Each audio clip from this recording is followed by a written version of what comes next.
afraid. I go before you always. Come follow me, and I will give you rest. So gracious God, as Judy and I spend these few moments together, I place this whole experience in your hands, that through it, your name may be glorified and your people may be inspired to live more fully their faith as Christians and their identity as Grenadians. Through Christ our Lord. Amen. So, good day, my dear brothers and sisters. Usually when you see your bishop, he is being interviewed. And I've had some wonderful times over the past years in various media. Today, I am the interviewer. I am the host. And the person here is, of course, Judy Williams, an icon and a treasure of Grenada, whom I have come to know and admire over more than 40 years. Actually, it's more like 50, close to 50 now. But over those years, I have watched the many transformations, the journey, better word, that Judy has been making. And I thought I would invite her to share some of that journey with you, which hopefully will not only show her experience to you, but also help those of you who are old enough to remember the experiences that have shaped you. And then, of course, to be willing to share those experiences with a generation that is wandering, W-A-N-D-E-R, wandering around this world, so often unable to find focus and unable to anchor into memories that give them life. So good day, Judy Williams, and welcome to your GNCC platform. How are you today? Thank you, Bish. Okay, coping. God is good all the time. Amen. I thought we could start with you just telling us something about yourself, something, where you were born, how your life began, what schools you went to, and those kinds of things. I was born to the parents of Edna Agnes Williams and Emerald Augustine Williams in a village. I know it's better known now, but it was little known, called Munich in St. Anne. I am the eldest, 10 children, and I remember proudly telling someone that my mother is a housewife and my father is a small farmer. So that's where I was born and what I was born into. My schooling started in a community in what today we would call pre-primary. And it went on to Holy Cross RC.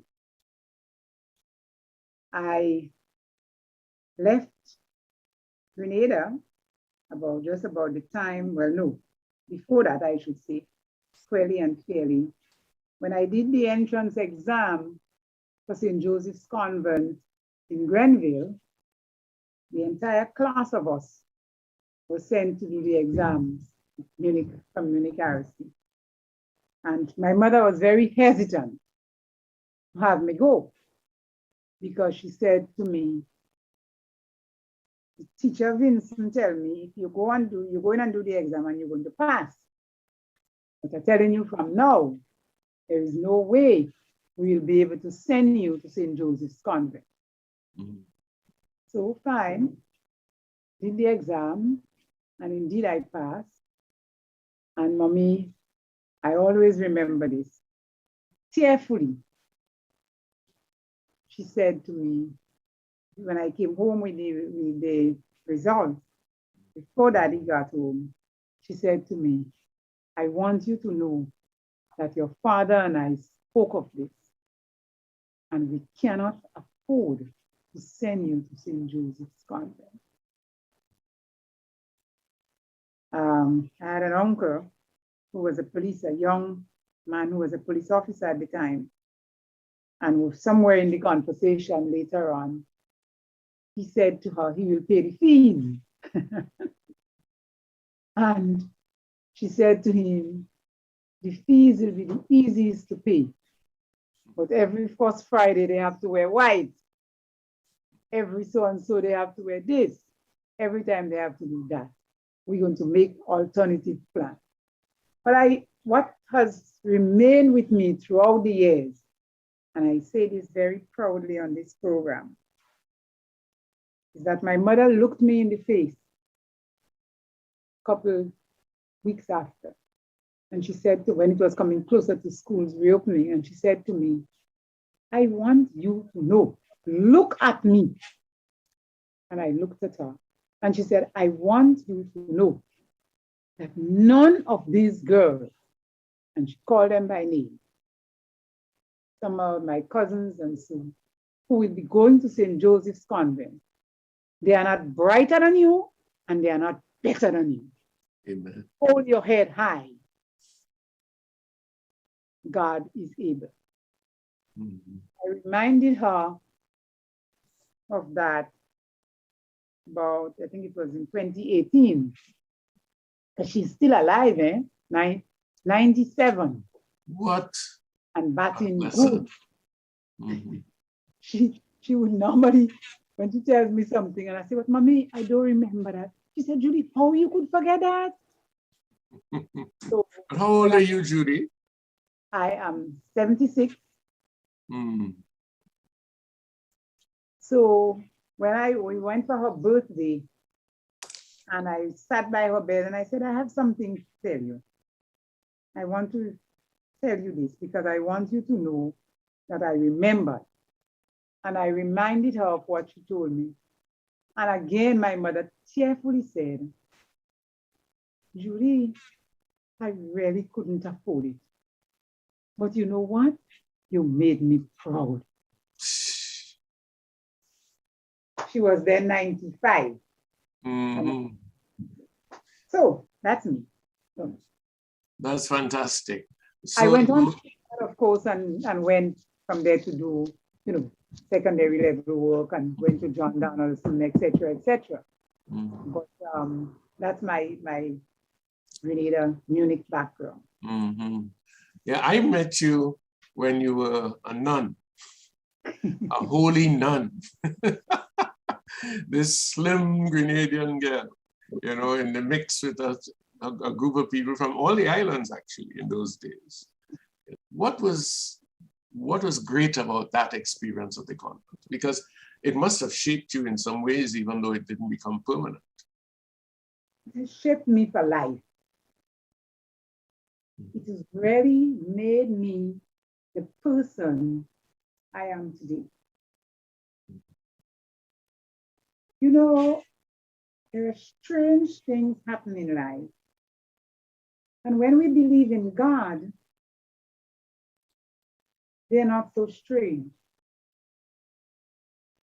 A couple of months ago, I reflected on my life and I shared a voice. I can't text because of my vision. So I use a lot of the voice thing on the phone. And I shared it with my siblings. And I recall there that I have had many, many challenges in life. Some very, beautiful experiences, some not so beautiful. But through it all, a good friend of mine, who I also met in the convent, she said, it's a tapestry that we are weaving as we are on this journey. And one day, we'll all get together, it will be spread out before us, and that's when we'll enjoy the beauty of it all. And that's how it is. As I said, I did not go to St. Joseph's Convent in Grenada, so I never knew nuns per se. I used to see them walking, and boy, they look like little angels. Went to Trinidad, went to John Donaldson, did some private, lessons and so forth, GCE exams, etc. But I felt in my life there was something missing. There was something deeper. There was something I needed to accomplish that I couldn't accomplish just so. It took many months and years. I was, of course, living with my adopted grandmother, my father's adopted mother, because his mother died very early. So he grew with his aunt. So we called her grandma. And grandma used to say to me, child, God is destined you for something. Anyway, I eventually decided I was very active in church, in the Legion of Mary in Trinidad, in the CYC, CYO, all those various programs. And so I became I felt this call to become a religious person. And really and truly, I don't know how it fell on St. Joseph's Convent. I don't remember. But I used to go up to Mount St. Benedict a lot and do a lot of praying and a lot of retreats and so. And somebody invited me to go see the sisters at St. Joseph's Convent in Aruca. So I went. And that's where I answered the call eventually and became a religious sister. I spent, of course, as a postulant, as a novice, and then I made first profession. So I was all in all almost 9 years. Wow. And then through it all, there was something that kept saying that is not really and truly where you ought to be. I became very restless. And Sister Frances Xavier, God rest her soul, a beautiful woman. I was really able to talk with her. We used to fall out big time, because she was really strong-willed and headstrong, and so no mother provincial, but she was like my girl, Bethany. And at first we used to be scared of her when we were in the novitiate. But then I discovered that she was had a very gentle heart, and she loved people. And she was willing to listen to you and to hear you out and to shake you up. So we became good. And I remember the day when she said she boofed me, as they used to boof us, boy. And I broke. And she said to me, and all you can do is to stand there and cry. And I said, what else do you want me to do? And that broke everything for us. We became two different, but very one person who understood each other. Years after, she said to me that that showed her the metal that I was made of. She was actually in Grenada in 1989, about when we formally opened the legal aid and counseling clinic. It was going for some time, but we had not had a formal opening, and we were launching a trust fund to keep the clinic going, to serve the vulnerable. And since she was in Grenada, I invited her. And when Frances Xavier came, and we did all of it, and I had the ceremony and introduced everybody, she pulled me aside after, and she gave me a hug I will never, ever forget. She hugged me, and she said, I discovered the metal you were made from. And she reminded me about that situation. But all in all, God has been working with me and worked with me throughout my life to show me the direction in which He wanted me. Every time, every time, every time. When you left the convent, you came back to Grenada? No, I went first. One of the things that drove me, that put the icing on the cake for me to leave St. Joseph's Convent and get back out there was what I really felt was my calling in terms of the work. I was in the community in San Fernando, and I think it was Mother Eucharia that was superior at the time, and she gave me permission to work with the young people in Gasparello. Ah. And you would understand that. Mm-hmm. So I had this youth group in Gasparello, fantastic young people. But here what? We will set a meeting for 3:30, 4 o'clock, because I have to be back in the convent by 6 or before 6. Mm-hmm. And the young people will arrive at 5:30. From school, coming from work, who coming from chores. They're not prepared to come out to a meeting at 3:30 and 4. They will come at 5 and 5:30.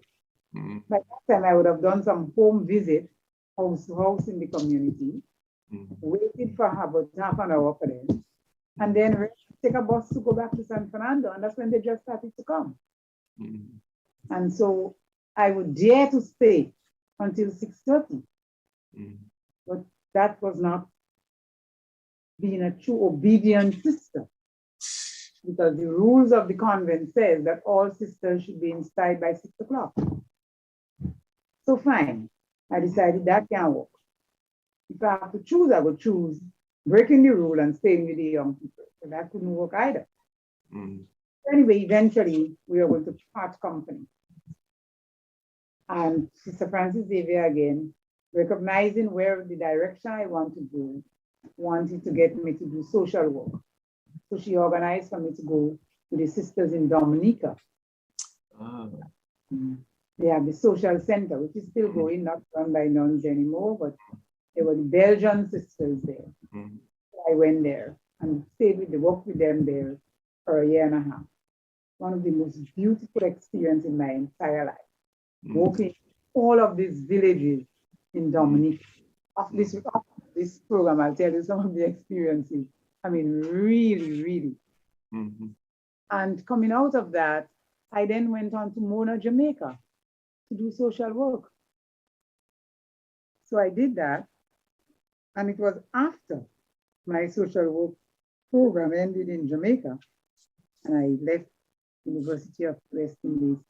I came back to Grenada. I decided, what year was that?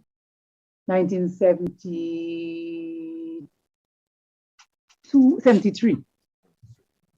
72, late 72, because I started at Pope Paul's camp in September 1972. So it was after that school. Yes.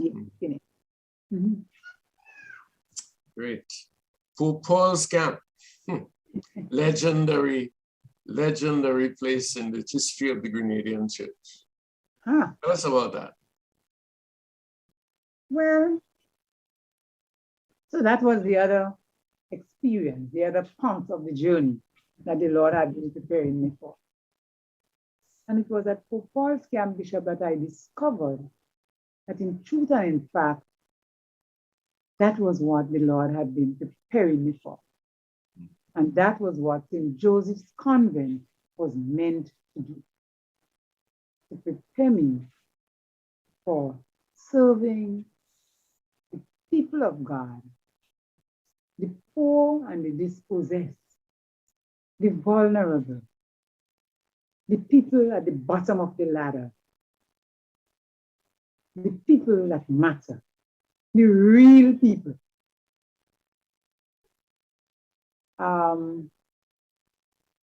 Bishop Sidney Charles, God rest his soul, it was a transition in and between Bishop Webster and Sidney Charles, and came just between that.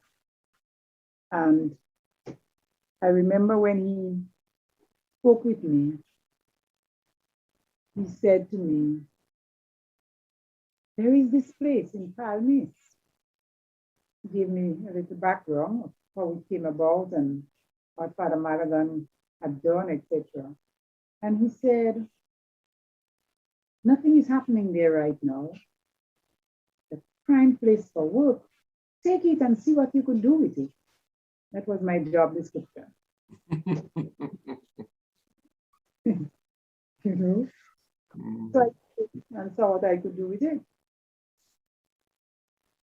I spent many weeks and months just trying to get it clean so it could be habitable. And then I went on to do community work in the communities of Grand Roy, Concord, Marigot, Black Bay. I would do house-to-house visits. I taught religion at the Grand Roy RC School, etc., etc.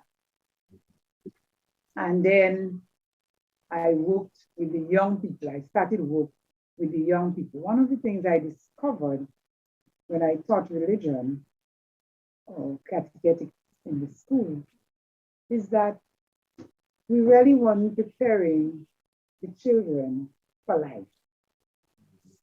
So you had your sixth standard who was finishing primary school, preparing to go out there, but go out there to what?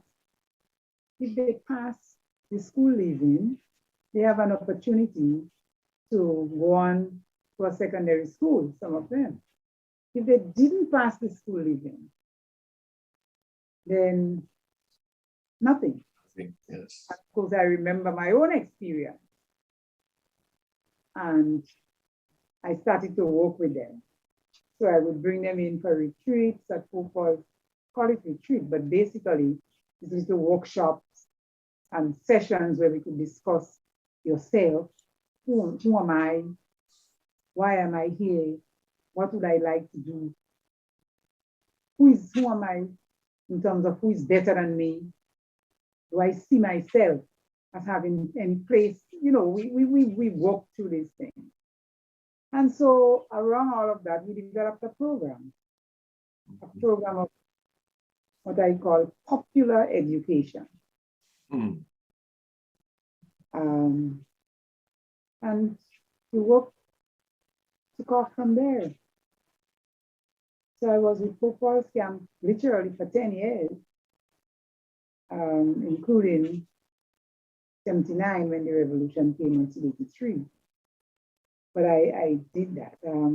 We had the first Crucio retreat or Crucio movement was held at Pope Paul's Camp.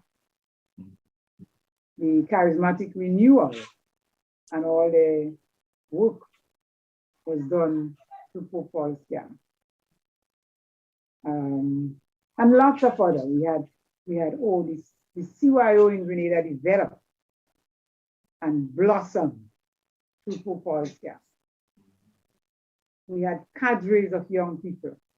Some of the richest experiences I've had in my life came out of that, you know, overall experience. One of the things that stood out was a program we developed, because it's always never just me. One of the things I learned and practiced up to now in social work and social development is that it's never you and you alone, it's a team. You don't have all the ideas. People will feel a part of this when they can participate, when they feel they could make a contribution. We are not blocked. You don't talk to us and at us. You talk with us. Yeah. Could you give us a concrete example of an experience you had with that you felt you learned a lot from and the other people learned a lot from as well? In CYO. We would have CYO meetings. And when we started off, was basically you come, you talk, you share, you know, what's happening in your parish or your community, or you do like your priest, or we not cooperating, or how he's a good man, but he lazy. He, you know, we talk, we share. And as I say, and I would provide leadership, I would provide direction as to where we should go with certain things and how. But how, the question is always, how is that making a difference for people? What is that meaning? How is the congregation taking that? How do we get them to understand? How do we get the priest? I mean, can we do without priests? Well, we could do without the one we have. Might be an answer. But really, no, we need them. But we need them to be. I remember we organized some dialogue with certain priests. And I remember one priest I said, you know, you're coming from a different culture. And before you, I think one of the things that we should institute in Grenada is that before you come to the parish, where you come in from your culture, whether it be British, Irish, French, was mainly what we had. You go to the seminary in Trinidad, and you spend at least 3 months minimum, and you learn about our own Caribbean culture. So when you come to the community, you understand that. Because you bring your own culture and you kind of impose it on people, you don't really have a time to get, we didn't have words like orientation, and so those came later down in the NGO movement. But you know, you don't get a chance to know the people and to learn the people. And for a lot of the time, when you come, you start off with the wrong set of people anyway. You start off with the people who see themselves as the people in the community, the people in the church, the part of the hierarchy. So you mix with them and you isolate the real people. So people don't feel that they want to come to the church and to the Catholic Church because they don't have a place there. It is from Mr. and Mrs. So-and-so. Anyway, so we had those kinds of things. And how we could get the youth and how we could get the poor people more. And we came up with an experience where we would go to the rural communities in Grenada. I would get in touch with principals and staff of those rural primary schools. We had discussed as grouping, CYO, this is the CYO grouping, that it should be the Catholic schools. And then we say, no, it shouldn't be only Catholic, because not only Catholics go to school. So we say, as at least 1 or 2 primary schools in each parish. And we took out of that students, we asked for the most vulnerable students. So we ended up getting 1 or 2 students from each of these schools, and we brought them to Pope Paul's camp for 1 week. And we provided everything. We begged the food, we begged the vegetables, we begged the clothes, we begged the swimming suits, we made the swimming suits. And you will not believe, out of that experience, what it did, not for the children, but for the young people in the CYOs. Because for a number of them, they were dealing with some realities that they themselves in their own life had never experienced and never thought existed in Grenada.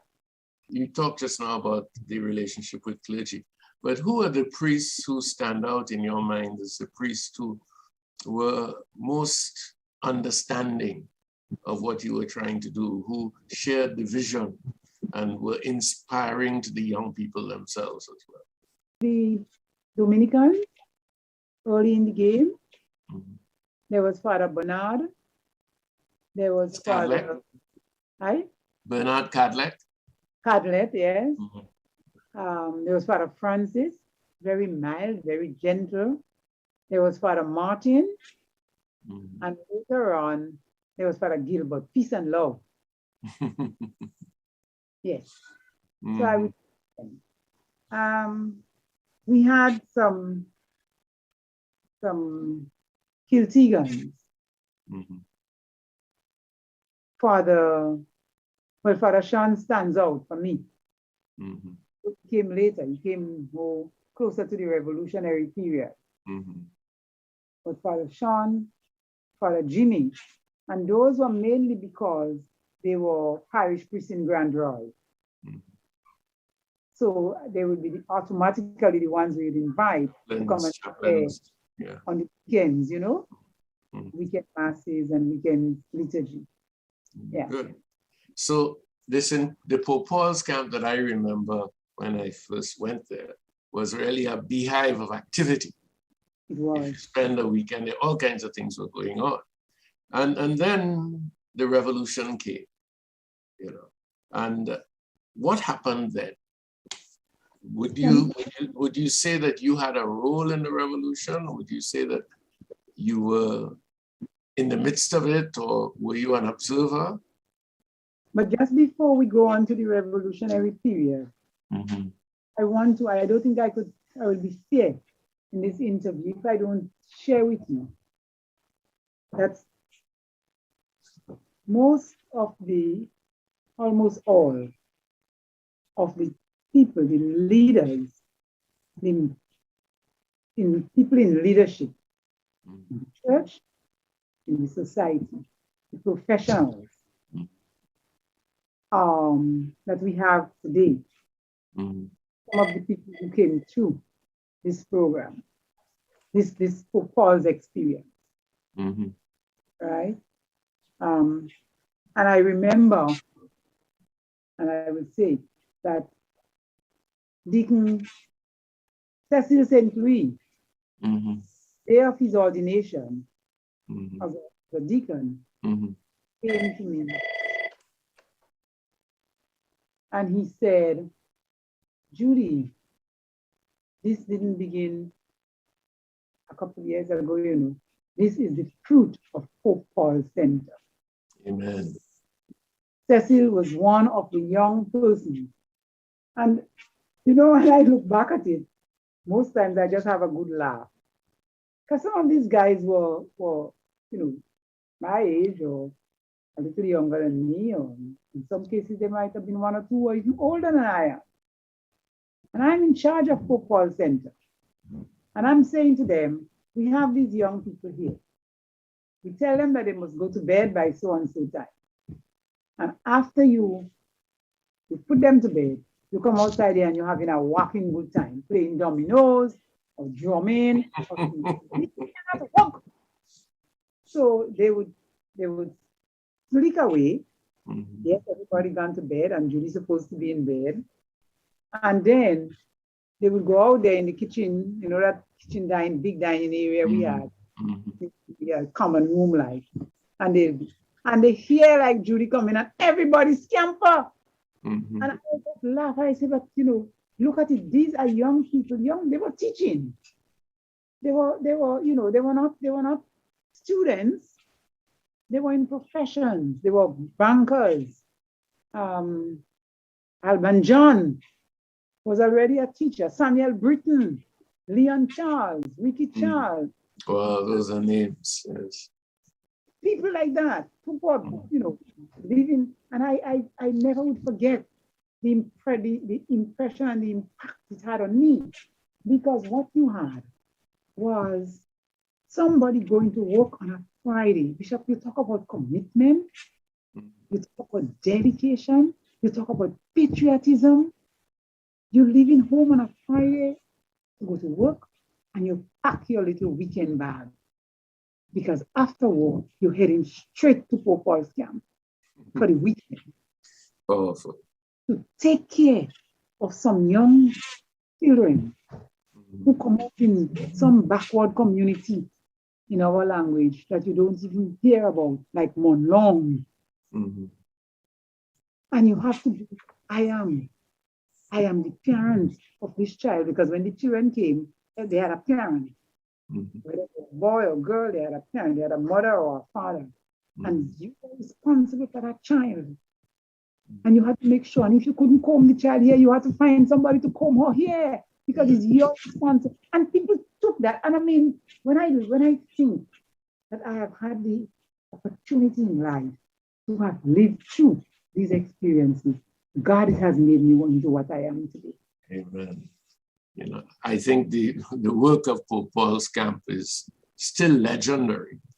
And I think certainly now, I hope that we will be able to find some place and some group of people who might be able to do for this generation of young people what you did for that generation, what you and your team, because you said you realized that very much. It was a team effort. Yeah, you know, and so we have to look forward to that. So those days, 1979 to 1983, that have marked Grenada forever, and which people still remember with a range of feelings. Who was the Judy Williams of those days? It was bittersweet, to be very honest with you. This is not something I share. I think I might have shared it maybe, well, to some extent only on one occasion publicly. But it was very much bittersweet. Mm-hmm. The revolution gave me further context. And again, I shouldn't say me, gave us to continue what we were doing at Pope Paul's camp. Us. Someone that I mustn't leave out as well. She has gone beyond, and she's ahead of us, but I know she's very much still with us. Sister Patsy Douglas, SJC. Mm-hmm. She was one of my group in St. Joseph's Convent. We were 13, mm-hmm. and Patsy was one. Mm-hmm. And I must kind of track back here to see that we never lost touch with anyone. Mm-hmm. Today, those of us who are still here, we are still close. So Sister Pat was definitely part of that team of Pope Paul. And so it gave us context, it gave us a wider context. Mm-hmm. It's the only time in my life that I have been able to plan my work, plan a direction, look for a way ahead that is fitting very much with what is the national trust. Mm-hmm. The National Development Trust for Grenada sat very well of the work, or put it the other way, the work of Pope Paul's camp sat very well with the national, what was the national trust of the country. So you weren't fighting any battle in that sense. Mm-hmm. Walking along you were contributing to what was the national trust for your country. It unleashed energy. Boy, my God, we had energy. Oh my God. When I see, fooling and talking now. I heard you talking about, what was it the other day, about people coming up, walking down Lucas Street to the cathedral and having to just walk the little piece of Church Street. We used to just come up Market Hill. Mm-hmm.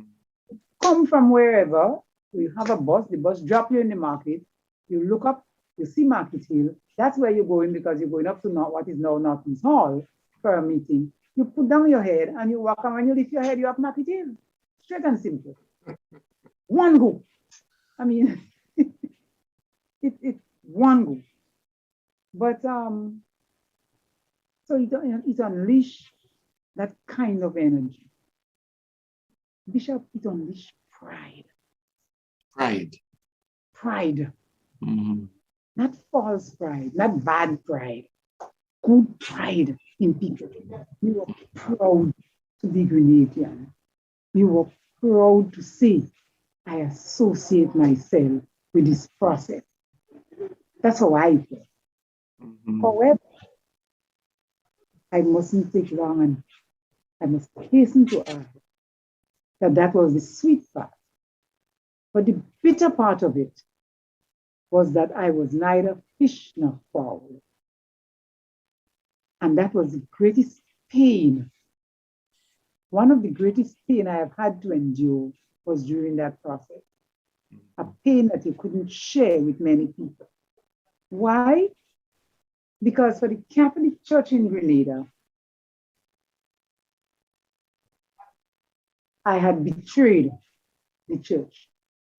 I was a communist. I had turned Pope Paul's camp. I had given it over to the communists. And I would have to pay for that. And for the revolutionary, for the die-hard revolutionary, I would call them, for what turned out to be the RMC, I would dare call them, I was a church girl that cannot be trusted. So there were certain groups of people, if they're having a meeting to discuss certain things, or if they want to talk about certain things, they'll bring Judy Williams in. She's a church girl. Don't be clear, be careful what you're saying in her presence, because you bring it back to the church. That's how those church people operate. The plants are there to make sure that they get inside information. Don't trust her. And for the Catholic Church, Judy is a communist. She has sold out. She has betrayed the church. Have nothing to do, or very little to do, with Pope Paul's camp. Be careful what you're going to be doing there. She's breeding a set of communists. She's actually, that's what was said when they were going to start Mulo. They have to erase what was done by Judy, because all she was doing there was molding and grooming communists. Knowing you as I do, I knew that that tension was there. But one of the things about that tension, Pope Francis is the one who puts it most beautifully. He talks about these tensions as precisely those points at which the creative purpose of God is realized. Yes. And that it is in living the tensions that we are in fact most open to what the Spirit wants to do in the church. So when you look back on that, what are some of the moments and some of the things that happened where you felt that really the Spirit of God was at work in what you were doing? Just the way the work was able to continue. When I think, for example, the only true support or people that I had that I could speak to, or could well not even speak to, because to be honest with you, it was very difficult for me to find ways of expressing what I was going through at that time. It was very, very difficult. The Sisters of the Sorrowful Mother, Sister Angela in particular, stands out. And it was at something that we were having for her at Jubilee that I first expressed this publicly, how that had happened to me and how she supported me. Sister Pat, again, as I said, God rest her soul, I would be able to share with her. But even then, we shared in a kind of way, because to be too close to her would also land her into trouble. Even before the revolution, even before the revolution triumph, or shortly after the revolution, 79, I made a decision. I made a decision within myself that, you see, the church, let me not try to use this part of my journey to continue to struggle with the church. Oh yes, that was a very early decision. So I continued to be Catholic. I Mhm. continued to go to Mass. I come to Mass. Mhm. Some of the colleagues in the Mhm. revolution laugh at me. Judy, no, we can't go that time. Judy doesn't miss Sunday Mass. Right? But I made a point that I wasn't going to struggle with the church at all. Mhm. Because to me, the church has to be bigger than those buildings we have around and the few people that come inside them every Sunday and you know, Amen. and of the various groups. Mhm. So my work at Pope Paul's camp, especially during the revolution, and even prior to the revolution, as I said, when I took the 6th standard children from grammar school to come and look at yourself and decide who you are, that had nothing to do with church. When we took the decision to have these children from vulnerable communities and vulnerable parents who never knew where St. George's is or you know what somewhere called airport. They don't know that. We did not consider it was part of the church at all. That wasn't what the church was doing. That was work that the church that doesn't go to church, that doesn't know the name of a priest in the church Mhm. or a pastor elsewhere for that matter. That's interesting because you see, some people still saw you and still see you as precisely what you were talking about just now. That person who was faithful to Mass and was faithful to your own deep religious beliefs through it all. And therefore, you brought to the whole thing a contribution that very few others were seen as making, because it was out of your own deepest integrity that you were doing what you were doing. And I find that absolutely amazing and an example for today, because a lot of people don't agree with certain things in the church. But to be able to transcend your own agreement or disagreement and to bring to it a deeper faith perspective, which provides the energy for what you do. That is how I would interpret what you were just saying as an example for people today. Yes, and that is so. But that is because that is my personal faith, belief, and experience. And that is what I said earlier, that through all of these, what was nice, what was not so nice, what was bittersweet, what was energetic, what was pushing me is my belief in God. I believe in God. And I was clear that at that point, that even if I believe in God, I know I believe in God. I believe it's the Spirit of God that was directing me and continues to direct me today as I sit before you here in this interview. It's God's Spirit that is directing me. But I am not letting that Spirit tie me to an institution that refuses to open itself to deal with real people, no. So I am not saying because I believe in God and because I believe that the Spirit is directing me, if the church say that I am, I am molding and creating a formation house for young communists, that I'm going to stop dealing with young people. No, church, sorry, go ahead, say what you want to say. Call me the Red on the West. That's how I'm naming you. Red on the West. You said Judy Williams, I mean the Red on the West. Right? As a matter of fact, even before the revolution, one of the same weekends that I spoke about with Pope Paul's camp and the children, one of the things we used to do was to take them to Grandance Beach. So they have an experience of Grandance and of the beach, and they swim and we feed them and we take them to see this and we take them to see the Coke factory and this place. So they get to exposure.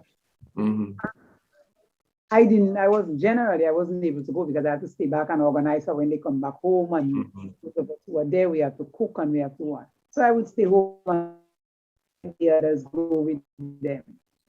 And one of those days, Uncle Gary, God rest his soul, met them. I said, what is all of these young children? They're having fun. Oh, then who are they and what? So those guys tell him, well, this is children from over Grenada and what. And Papa, he said, oh, that Judy Williams, she's a thorn in my flesh, you know. She's a thorn in my flesh. I would have to deal with her someday. Right? So like, I mean, that was how I was known. Right? So but through it all, as I said, I firmly believe in God, and I give thanks to God. During those fateful days in October 1983, where was Judy Williams? This one will be very brief, no details. I would suffice it to say that I had a rounded experience because, as I said, there were many, many powerful lessons during the revolution. There were many, many things I did not approve of, and I made it known. There were many, many things. I remember, I'll share this one because I always remember that. I was at one restaurant one day having lunch with some visiting people from some country, doing my work, NGO work, discussing how we could do what. And somebody came and said to me, Sister Judy, the chief is here and he wants to see you before you leave. I said, yeah, I didn't know the man was there. What do you want to see me for? And so when we have finished the discussion, as I was going out, somebody came and led me to where Morris was sitting. He got up, left the company that he was in, came to me and asked me a question about something that had happened and is happening, and he wanted to get my take on it. And I used this finger and I told him, I don't like the way you all did it. You didn't do it the proper way. And if it was done that way was wrong, you should have. And then I pulled back the finger because I realized I was talking to the Prime Minister. I'm in public. So, I mean, I had this. One of the things I was not comfortable. I wouldn't say that I was always in disagreement, but I definitely was not comfortable with the number of people, especially persons who initially had supported the process and who for some reason had now become counter-revolutionary. And I put up in Richmond Hill because they were counter. I wasn't comfortable with that. And I made that known as well. When I got the opportunity, I shared it with different people. Jackie and I was very tight because, as you, I don't know if you recall, she worked with the CCC on a youth program. That's Jackie Kreft. That's Jackie Kreft. So through that program, we became thing because I am doing youth work in Grenada. She's working with CCC. So we had quite a bit of, communication and engagement in terms of programs and so. So when she came back for the revolution, she and I remained and became quite tight. She was one of those who used to say, girl, all you know, we won't get Sister Judy because she has to go to church on Sunday morning. Right. George Luizon, God rest his soul as well. He worked from Pope Paul's camp for a short time as youth coordinator for the Conference of Churches. So we were tight. So those are people that I could call. I can't remember how, but Eunice Whiteman and I again. Those are people I could call personally. If I see them in a meeting or anywhere, I could pull them aside and share with them what I am uncomfortable about or what I am in disagreement with in what's happening. So, as I said, the counter-revolutionary part was one. So I had to have my taste of that. On October 19th, 1983, at about 7:30 in the morning. Well, before that, I have to be fair, before that, the night before, somebody called me and said, Judy, prepare yourself. I hear them talking. They say they will come for you because you're becoming a counter. You supporting Morris and come for. I said, okay, no problem.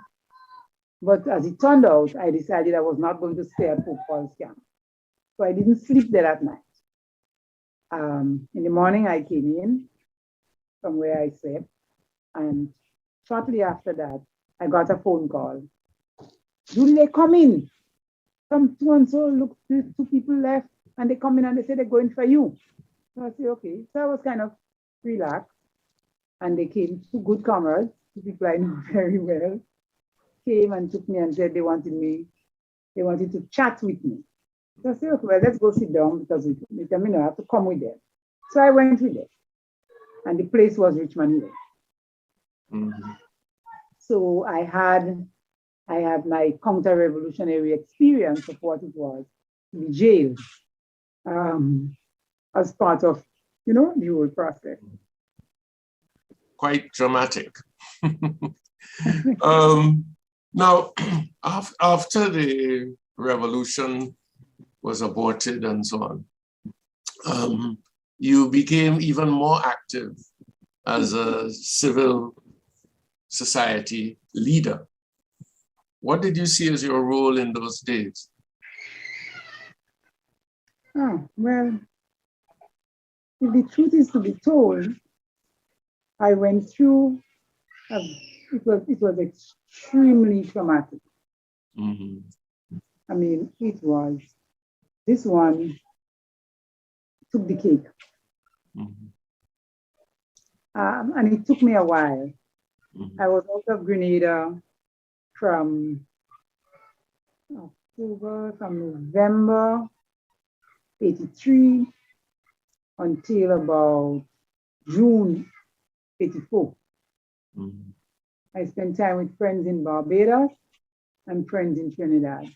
Mm-hmm. And again, Bishop, I don't know, I don't want to go there because everybody's experience is different. But the Holy Spirit is real, Tell me how real the Spirit was then. Because and the Spirit of God doesn't come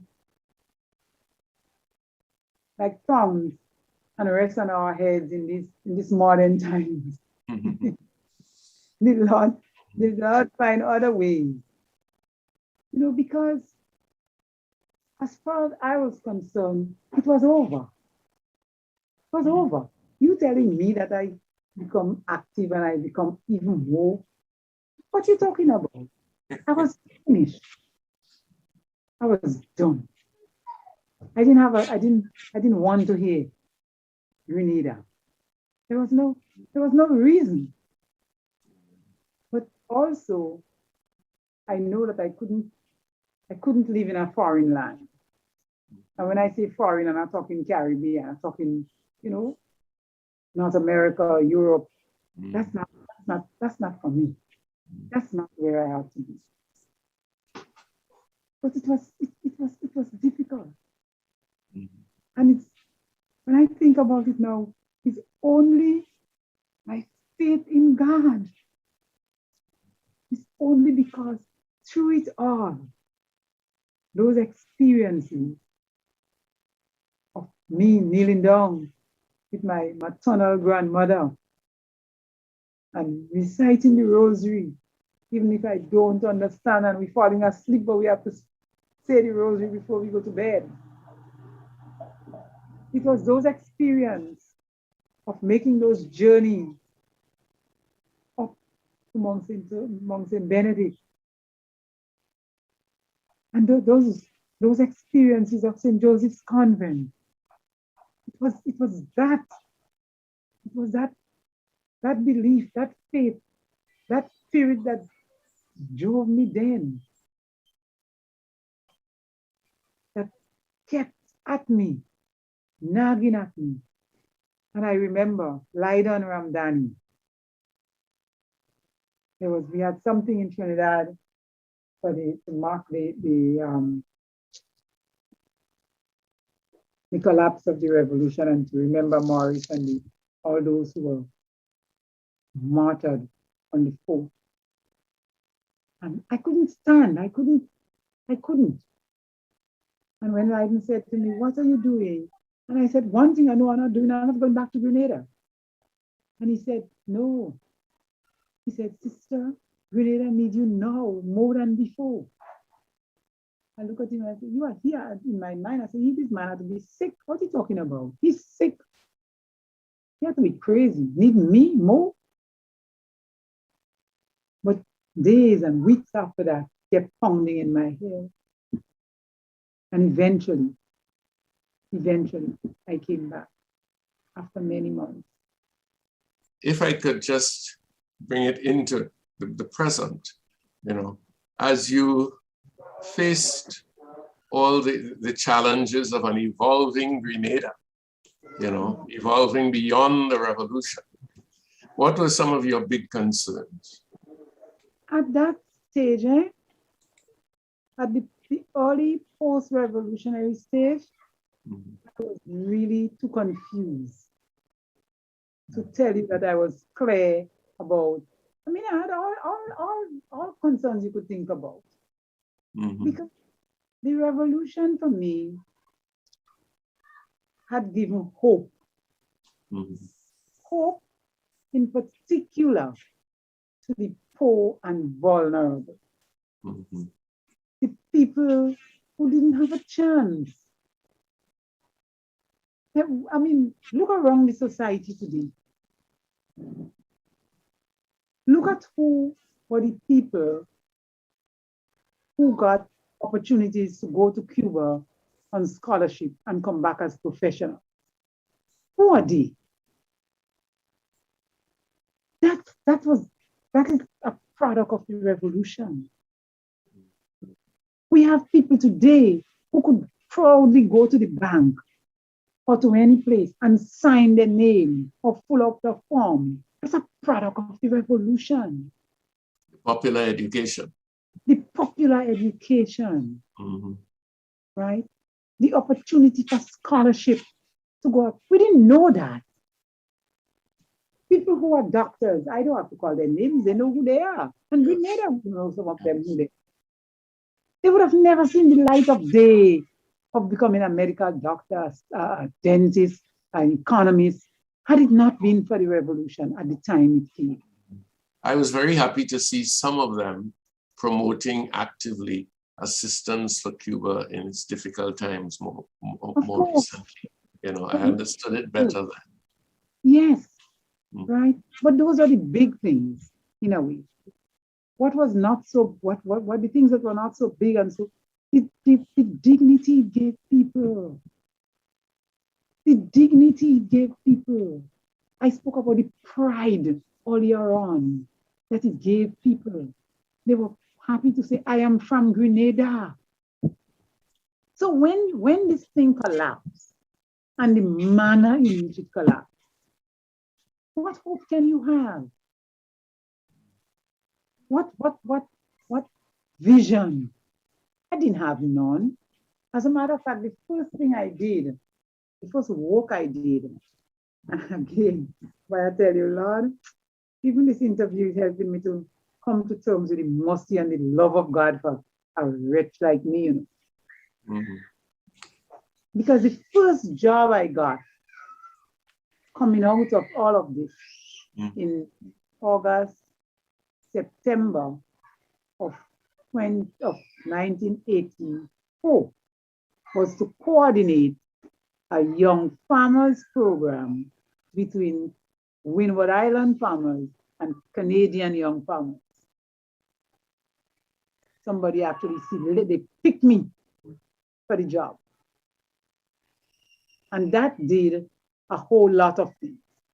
Among them, confirmed the fact that I am not somebody to live outside there in the international community. I ain't cut for that. I ain't have the metal for it. So where the Lord wants me is within this region. The second thing is to help me to appreciate the fact that the poor we have always with us, that is not just Grenadian, but it is international, and some of the struggles are quite the same. And things like that. And people need people. Okay. So I can't tell you that I had a vision, but as I went on and it unfolded, and I got into starting with again other persons, this organization called Grencoder, the Lord unfolded it bit by bit. When you look at what is happening with your own health, with COVID-19 and so on, what message would you have for Grenadian people, and in fact for Caribbean people? Trust in God. Last weekend, or the weekend before, the theme of your weekend discussions and so was be not afraid. And I think we need to give the why we must not be afraid to that.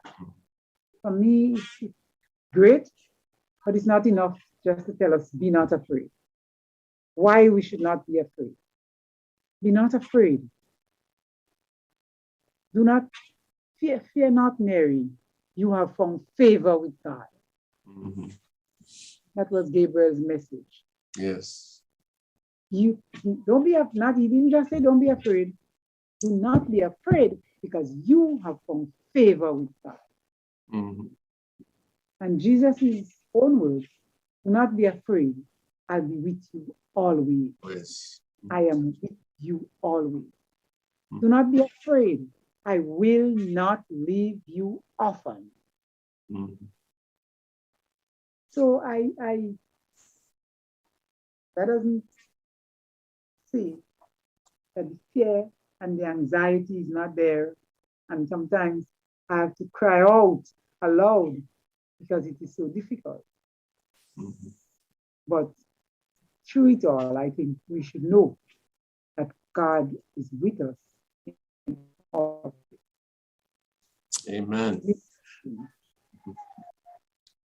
Thank you, thank you, thank you, Judy Williams. We love you. We thank God for the witness of your life, of your 70 plus years. We thank God for the voice you still have and the wisdom you still proclaim, not only in your words, but in your very strength of character and existence.